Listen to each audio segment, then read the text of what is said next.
Bienvenidos a una nueva intervención de la Fundación Consorcio Jurídico del Occidente. Hoy trataremos el tema del derecho de petición. El derecho de petición en nuestro sistema jurídico colombiano ha tenido consagración desde la Constitución de 1886. En su artículo 26 estaba consagrada. Posteriormente, a través de leyes como la Ley 57 de 1985, se hizo un desarrollo del mismo y se permitió a los ciudadanos acceder a los actos y documentos públicos y con derecho a acceder a los mismos y solicitar copia de ellos. Más recientemente, la Constitución Nacional de 1991 consagró el derecho de petición en el artículo 23 y le dio el derecho de carácter fundamental, el carácter de derecho fundamental. Luego, posteriormente, la Ley 1437 de 2011, que fue la ley que instituyó el Código de Procedimiento Administrativo y lo Contencioso Administrativo, estableció en su articulado, entre los artículos 13 a 33, todo lo concerniente al ejercicio del derecho de petición. Esta ley, la 1437, tuvo una demanda de constitucionalidad, la que fue resuelta a través de la sentencia C-818 de noviembre de 2011, expedida por la Honorable Corte Constitucional, mediante la cual se declaró la inexequibilidad de los artículos 13 a 33 de la Ley 1437 y se le ordenó al legislador expedir una ley estatutaria para que instituyera nuevamente dentro de dicho Código de Procedimiento Administrativo todo lo referente al derecho de petición. En el año 2015, la Ley 1755, ley estatutaria, estableció todo lo referente a el capítulo del derecho de petición. Dicha ley tuvo además un control de constitucionalidad a través de la sentencia C-951 de 2014, mediante la cual la Corte, haciendo control previo de constitucionalidad, le dio plena exequibilidad a las normas que consagraron nuevamente en el Código de Procedimiento Administrativo todo lo referente al derecho de petición. Cuando entramos ya en un examen más particular del derecho de petición, encontramos que este tiene unas características muy específicas. El derecho de petición es de carácter fundamental.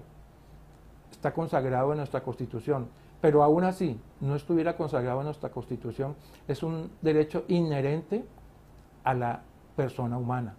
Toda persona tiene el derecho a acudir ante las autoridades públicas, ante los entes privados que ejercen funciones públicas o que prestan servicios públicos de manera temporal o permanente, para que le resuelvan solicitudes de información, de quejas, de reclamos, peticiones directas, peticiones de carácter particular, peticiones de carácter general o consultas, y hay la obligación de la entidad pública o del particular de resolverlas.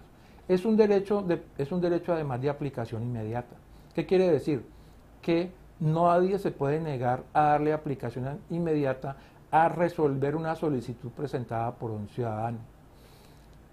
También encontramos que el derecho de petición no requiere específicamente de consagración expresa en norma alguna. En nuestro ordenamiento jurídico ello no ha sido así, porque el derecho de petición sí está consagrado tanto en la Constitución como en leyes de carácter ordinario. Ya cuando entramos a mirar el examen de lo que es el núcleo esencial del derecho fundamental de petición, encontramos de que todo peticionario, todo ciudadano que eleva un derecho de petición ante una autoridad pública o ante un particular que ejerza funciones públicas o preste algún tipo de servicio público, o respecto de quien el ciudadano tenga algún grado de indefensión o de subordinación, debe responder y resolver oportunamente el derecho de petición. ¿Esto qué quiere decir? Que el derecho fundamental de petición, su esencia está en que se resuelva de manera pronta y oportuna y de fondo su petición. El particular puede además hacer valer esto a través de acciones como son los recursos, o también a través de la conocida acción de tutela. El derecho de petición, específicamente en el artículo 23 de nuestra Constitución, está consagrado de la siguiente manera: Artículo 23. Toda persona tiene derecho a presentar peticiones respetuosas a las autoridades por motivos de interés general o particular y a obtener pronta resolución. Aquí es donde encontramos el núcleo esencial del derecho de petición. No solamente es presentar la petición, sino que el ciudadano tiene el derecho a que se le resuelva de manera pronta y de fondo la solicitud hecha. Y el legislador podrá reglamentar su ejercicio ante organizaciones privadas para garantizar los derechos fundamentales, como se ha venido haciendo con leyes como la 1755 de 2015, la ley estatutaria que reglamentó nuevamente el derecho de petición dentro del Código de Procedimiento Administrativo.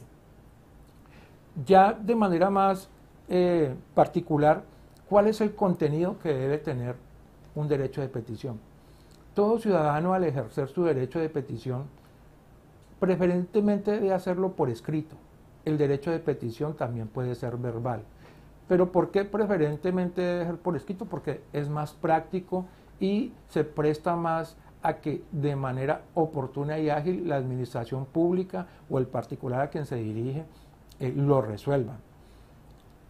¿Qué debe tener ese derecho de petición? Primero, la designación de la autoridad o del particular a quien se dirige. Si usted dirige un derecho de petición a la alcaldía, si dirige a la gobernación, si dirige a una entidad del orden nacional, determinar no el nombre del funcionario que lo debe resolver o a quien se le debe dirigir, sino el nombre de esa entidad. También el nombre del peticionario con su identificación, su número de cédula, la dirección donde debe ser notificado para su respuesta, que esa dirección sea completa, que incluya nombre del barrio, de la ciudad, su teléfono y muy importante en estas nuevas épocas donde el mundo de lo digital cobra especial interés, una dirección electrónica. La dirección electrónica se está utilizando mucho y está consagrada también para notificaciones de tipo administrativo y judicial y es importante que el peticionario recurra también a ellas. Como tercera medida, el objeto de la petición. ¿Qué busco yo con mi petición? O sea, ¿qué pido? De manera clara y concreta, debo hacer la petición ante la autoridad pública o ante el particular que es el destinatario de la misma. De lo mismo, las razones en las cuales fundamento mi derecho de petición. Esas razones son fundamentales, pero deben ser muy concretas. Yo como ciudadano, al ejercer mi derecho de petición y pedirle algo concreto a la autoridad pública, debo asimismo entregarle las razones de por qué hago esa petición. De otro lado, la relación de documentos. Si el ciudadano, el particular que ejerce el derecho de petición, tiene documentos que sirven de soporte y de prueba para su petición, también debe aportarlos y firmar el derecho de petición. Al firmar ese derecho de petición está cumpliendo con la obligación de que mediante su firma autógrafa pues se reconozca precisamente que esta persona lo está ejerciendo. Las clases de derecho de petición que hay. Encontramos que hay derechos de petición de interés particular. Es por lo general el derecho más utilizado y es cuando como ciudadano, como particular, voy ante una autoridad pública o ante un particular que ejerce funciones públicas y le solicito algo que me atañe directamente o sobre lo cual tengo un interés de tipo individual. También están las peticiones de interés general. Son peticiones que casi siempre van en beneficio de la comunidad o de un grupo específico de personas. Otra clase de derecho de petición es el derecho de petición de información. Es cuando yo solicito información sobre algún asunto de carácter, puede ser general o particular, pero que me genera a mí como ciudadano algún tipo de interés. Está el derecho de petición de copias. Este es un derecho de petición muy importante. ¿Por qué? Porque toda autoridad, salvo que exista reserva legal para un documento, debe entregar y aportar y poner a disposición de todo ciudadano las copias de todos los documentos de carácter público que reposan en sus archivos. Asimismo, a través del derecho de petición yo puedo ejercer el derecho de consulta. Es elevar consultas específicas ante una autoridad para que las mismas sean resueltas y yo poder saber cuál es la posición de esa autoridad pública frente a esa consulta elevada. Algo muy importante y sobre lo que a veces hay falta de claridad por parte de los ciudadanos es los términos con que cuentan las entidades públicas y los particulares que ejercen funciones públicas para resolver los derechos de petición. El derecho de petición de interés general debe ser resuelto en 15 días. 15 días a partir de la radicación del derecho de petición. Lo mismo pasa con el derecho de petición de interés particular. Debe ser resuelto dentro de los 15 días y se toman como días hábiles, no días calendario. También está el derecho de informaciones, que es un derecho de petición que debe ser resuelto dentro de los 10 días hábiles siguientes, así como también sucede con el derecho de petición de copias de documentos públicos. Deben ser resueltos dentro de los 10 días hábiles siguientes.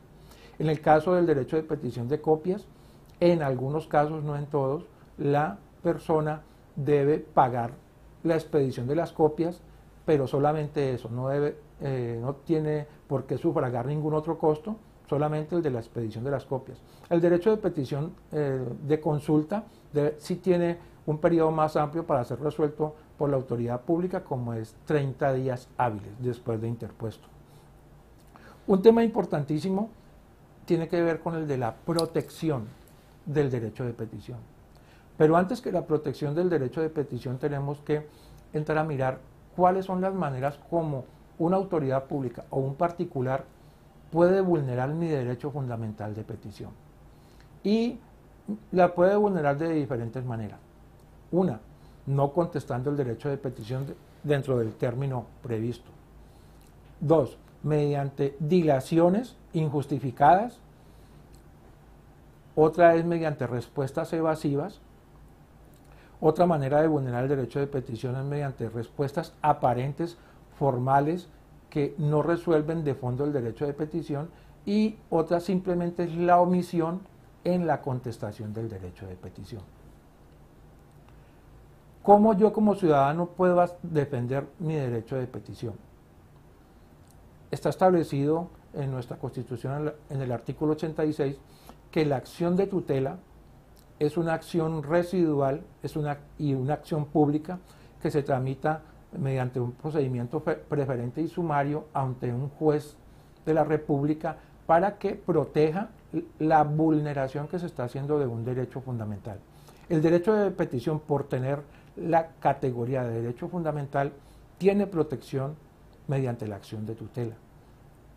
¿Por qué? Porque siendo el derecho de petición fundamental, es procedente la acción de tutela para el restablecimiento y la protección del mismo, y para que la autoridad pública no se valga de argumentos no justificados, no legales, no procedentes para desconocer tal derecho fundamental. Asimismo, en el artículo 42 del decreto 2591 de 1991 se estableció la manera como se puede acceder a través de la acción de tutela a la protección del derecho fundamental de petición ante los particulares. Cuando un particular ejerce funciones públicas, puede violar el derecho de petición. ¿Cuándo? Cuando, por ejemplo, hay solicitudes en materia de seguridad social.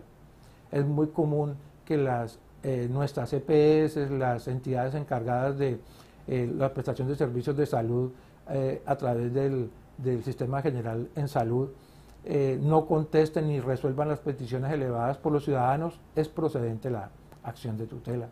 También cuando frente a alguien de quien tengo un grado de subordinación o de indefensión y no obtengo una respuesta satisfactoria oportuna frente a una petición elevada, como puede ser, por ejemplo, la empresa para la cual trabajo, o una caja de compensación, o un banco, este tipo de entidades, la acción de tutela también es procedente.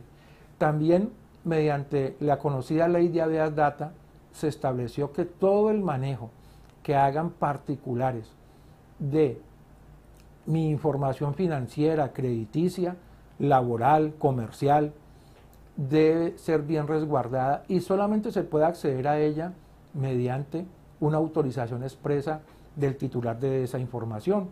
Y si es violada esa reserva de esa información tan importante para nosotros los ciudadanos, allí también opera la acción de tutela. Para no ir también más lejos, nuestro sistema jurídico establece que siempre que haya una petición frente a una autoridad se puede producir el denominado silencio administrativo. El silencio administrativo está consagrado en el Código de Procedimiento Administrativo y lo contencioso administrativo y opera de dos maneras. Un silencio administrativo que casi siempre es la norma general, que es el negativo, que es cuando hay ante la no contestación de algo se torna una presunta respuesta negativa, y también hay un silencio administrativo positivo, que es aquel que se consagra para casos particulares donde ante la no contestación de una petición se entiende que la respuesta es positiva, hay una figura de que la respuesta es positiva cuando la entidad pública o el particular guardó silencio. De otro lado, la protección del derecho de petición también se puede hacer a través de recursos como los de la vía gubernativa, recursos como el de reposición, el de apelación y el de queja, que pueden ser también procedentes para que logre resolver y proteger mi derecho fundamental de petición. Para finalizar, es un avance muy importante logrado a través de la Ley Estatutaria 1755 de 2015. ¿Por qué? Porque esta ley vino a restablecer toda la normatividad y la manera como se hace operativo el derecho de petición en el Código de Procedimiento Administrativo y lo contencioso administrativo, y le da esta consagración de estas normas, las que van del artículo 13 al 33 del Código de Procedimiento Administrativo, le dan total realce y total efectividad al derecho de petición. De manera que no dudemos como ciudadanos en hacer ejercicio y hacer respetar nuestro derecho de petición como derecho fundamental. Este ha sido el desarrollo por hoy de este tema importantísimo sobre el derecho de petición. La Fundación Consorcio Jurídico de Occidente traerá próximamente nuevos temas de suma importancia para ustedes.